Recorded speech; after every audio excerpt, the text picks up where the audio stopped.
اب اس کے برعکس جو چیز سامنے آتی ہے، جدید سائنسی معلومات جو ہوئی ہیں، ابھی آپ نے حال ہی میں شاید کل یا پرسوں اخبار میں تھا کہ اب جو فزسسٹ ہیں جو اس وقت دنیا میں ریسرچ کر رہے ہیں، وہ ریسرچ ہو رہی ہے وہ پارٹیکلز پر، لائٹ پارٹیکلز جو شروع میں بالکل وجود میں آئے، بہت ہی چھوٹے، جن کا کوئی تصور آپ نہیں کر سکتے ان کے چھوٹے ہونے کے اعتبار سے۔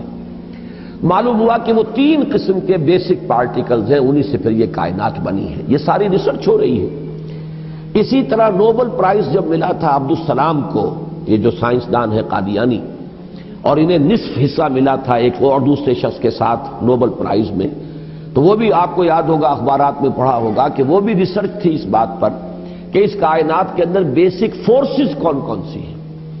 ایک فورس آف گریویٹی ہے، ایک میگنیٹک فورس ہے، ایک الیکٹرانک فورس ہے، وغیرہ وغیرہ۔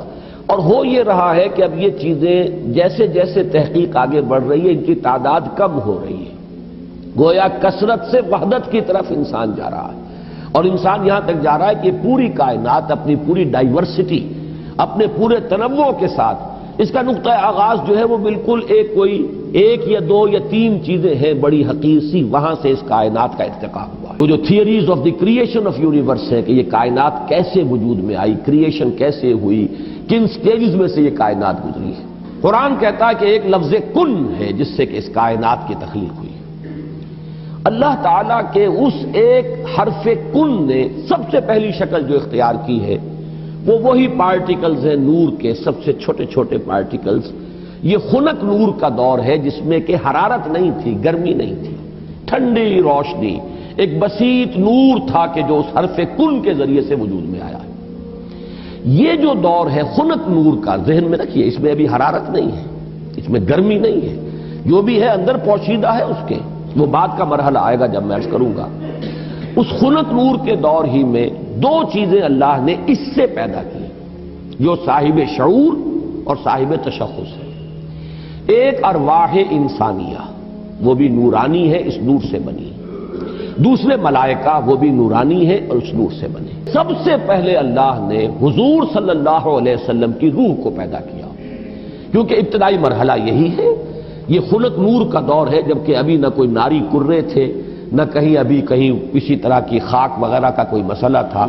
اس کائنات میں اللہ تعالیٰ کے حرف کن نے ایک خنک روشنی کی شکل اختیار کی تھی، اس سے پیدا کی گئی ارواح انسانیہ، انہی میں ایک روح محمدی ہے صلی اللہ علیہ وسلم۔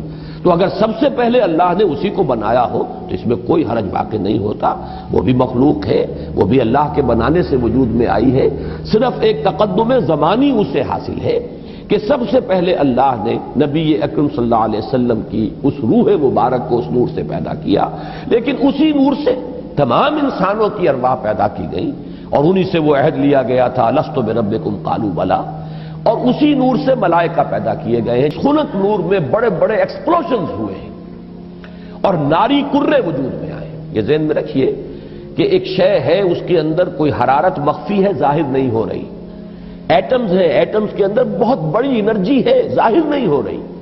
اس خنک نور کے اندر بھی وہ انرجی موجود تھی، لیکن انسولیٹڈ تھی، اس کا ظہور نہیں تھا۔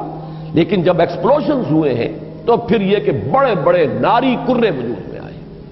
یہی ناری کرے ہیں جن کو ہم سورج کہتے ہیں، بہت بڑا ناری کرہ ہے سورج، اس کے اندر کمبسشن کا عمل چل رہا ہے، عمل احراق ہے، اس کی حرارت کا ہم تصور نہیں کر سکتے۔ بڑے اور نہ معلوم کتنے سورج ہیں اس کائنات میں، یہ نہ سمجھیے کہ ایک ہی سورج ہے۔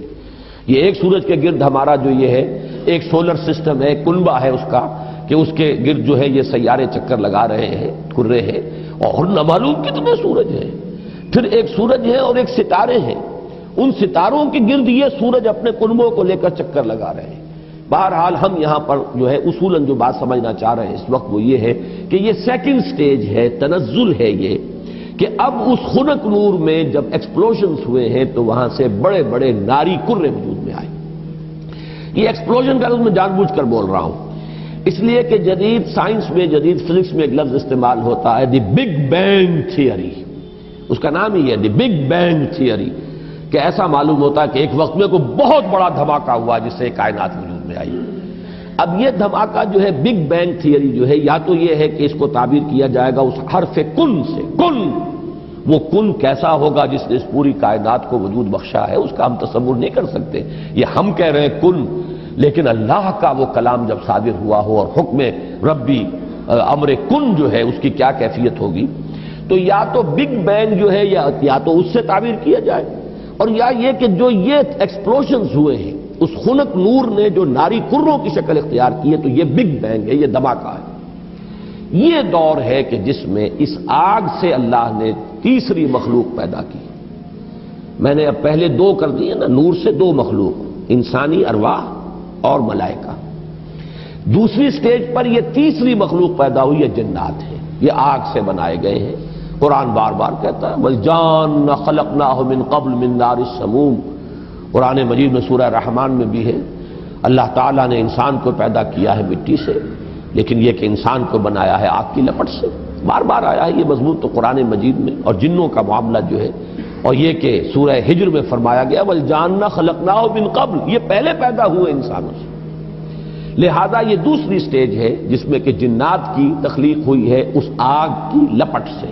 کہ پھر نظریہ یہ ہے کہ یہ جو بڑے بڑے ناری کرے تھے، یہ جب تیزی کے ساتھ حرکت میں تھے تو ان سے کچھ حصے ٹوٹ ٹوٹ کر ان سے علیحدہ ہوئے اور انہی کے گرد چکر لگانے لگ گئے۔ یہ ہے در حقیقت ان سورج کے گرد جو یہ سیارے وجود میں آئے ہیں، یہ کرے جو ہیں۔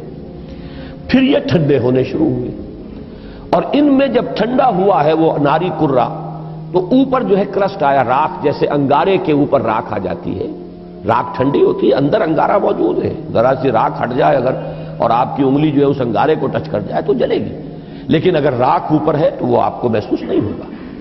اور چونکہ ٹھنڈی چیز سکڑتی ہے، لہذا اس کے اندر اب دراڑیں پڑی ہیں، کہیں پہاڑ بن گئے، کہیں غاریں بن گئی، ساتھ ہی ان کے ٹھنڈے ہونے کی وجہ سے بخارات نکلے ہیں، انہی میں سے نکلے ہیں، انہی کروں میں سے بخارات نکلے ہیں۔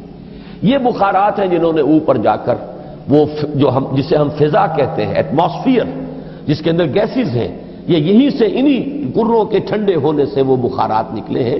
جیسے کہ آپ جب اگر پانی ڈالتے ہیں آگ کے اوپر تو وہ ایک بھاپ بن کے اڑتی ہے، تو خیر یہ تو پانی آپ نے ڈالا ہے، لیکن یہ کہ فضائی وہ جو کرے تھے آگ کے وہ خود ٹھنڈے ہوئے ہیں تو ان میں سے بخارات نکلے ہیں، ان میں سے جو گیسز خارج ہوئی ہیں انہوں نے ایٹماسفیئر بنایا ہے۔ پھر اس ایٹماسفیرک چینجز وہاں ہوئی ہے کہ اس میں گیسز تھیں، ہائیڈروجن بھی، آکسیجن بھی، وہاں پانی بنا ہے، بجلی کے بڑے بڑے جب ہوئے ہیں ان کے اندر تو اس سے پانی بنا ہے، اور پھر دھواں دھار بارش برسی ہے، بارش برسی ہے۔ اب جو ہمارے ہاں یہ جو اعداد آتے ہیں، لاکھوں برس تک بارش ہی برستی رہی، نتیجہ یہ ہوا کہ جو جگہیں نشیبی تھی ان میں پانی بھر گیا، سمندر وجود میں آ گئے۔ اب جہاں سمندر اور مٹی کا باہمی ربط تھا، یہ جو دلدلی علاقے کہلاتے ہیں، یہاں وہ ان آرگینک کمپاؤنڈز نے آرگینک کمپاؤنڈز کی شکل اختیار کی، یہاں سے حیات ارضی کا آغاز ہوا۔ وہ حیات نباتاتی بھی ہے اور وہ حیات حیواناتی بھی ہے، یہاں سے اس کا آغاز ہوا۔ گویا کہ کل حیوانات اور کل نباتات جو کرۂ ارضی پر موجود ہیں وہ سب کے سب در حقیقت اسی کرسٹ آف دی ارتھ سے وجود میں آئے ہیں۔ پانی اور اس مٹی کا امتزاج اور دلدل کی شکل اس کا بن جانا، اور وہاں سے ان آرگینک کی بجائے آرگینک کمپاؤنڈز کا وجود میں آنا، اور اس سے حیات کا آغاز، خواہ وہ نباتاتی حیات ہو اور خواہ وہ حیواناتی حیات ہو۔ اس حیات کا ارتقاء ہے کہ جو پھر انسان تک پہنچا ہے، وہ اس حیات، سمجھیے کہ حیات ارضی، چاہے نباتاتی ہو اور چاہے حیواناتی ہو، اس کی چوٹی کی جو شخصیت ہے وہ انسان ہے۔